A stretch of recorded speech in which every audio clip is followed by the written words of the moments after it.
You couldn't walk in my shoes.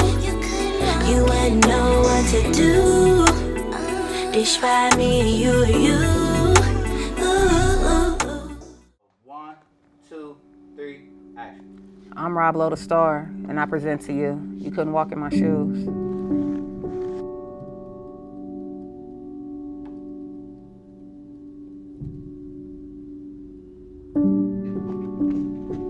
I'm Ren. You couldn't walk in my shoes. All right, so I'm gonna tell you a little bit about my testimony. I was probably about 14 when I started having symptoms of what I found out later was actually a life-threatening illness.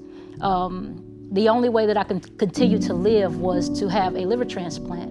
And it wasn't very likely actually because they want you to be sick enough but not too sick, you know, so it's like I only had this one symptom and they didn't really think that I was that sick that I should have it just yet when there's so many people, there's thousands of people that are on the list, you know.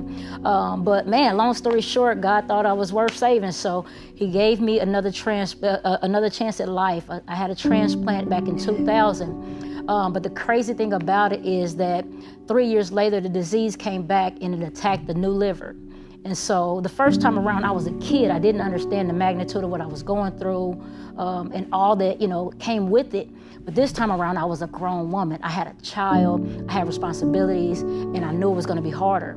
And so it just kind of messed with my head. I mean, I really went into depression. I went down a path that was just cycling out of control. I ended up in a life of crime, ended up getting convicted and sentenced to 4 years in a penitentiary for a felony that I committed, and just like everything was just going backwards. And it was crazy as the doctor inside of the penitentiary told me that you're gonna die here. And I don't know how you feel today, but I'm still here, you know.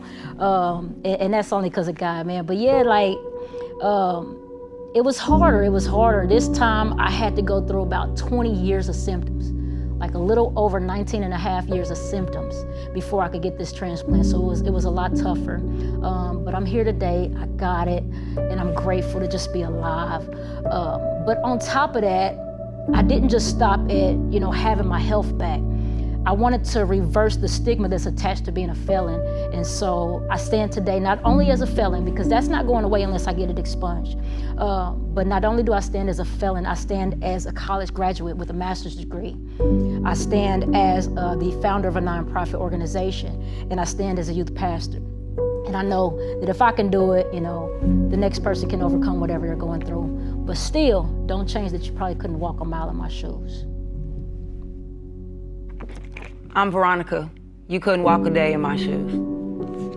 Being a teenage parent, everybody underestimates you. I never thought I'd be able to graduate, but I did.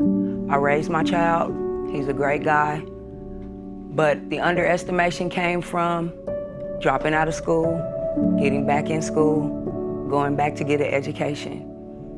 I did dabble in a bit of crime there for a couple of years, only because I was bored. It's not really because I needed to do anything else, but just I was bored. So that's what I decided to do with my time. As I got older, I decided that I was gonna go back to school.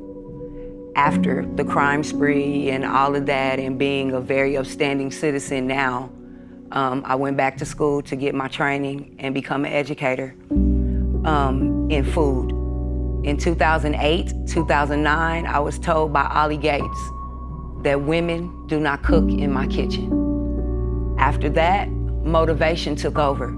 So what I decided to do was become a pit master. I mastered that craft.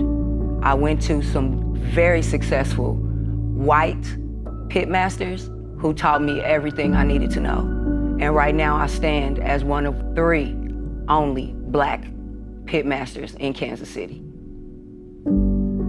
So, coming to say, you couldn't walk a mile in my shoes. You couldn't walk in my shoes. You wouldn't know what to do. Describe me and you.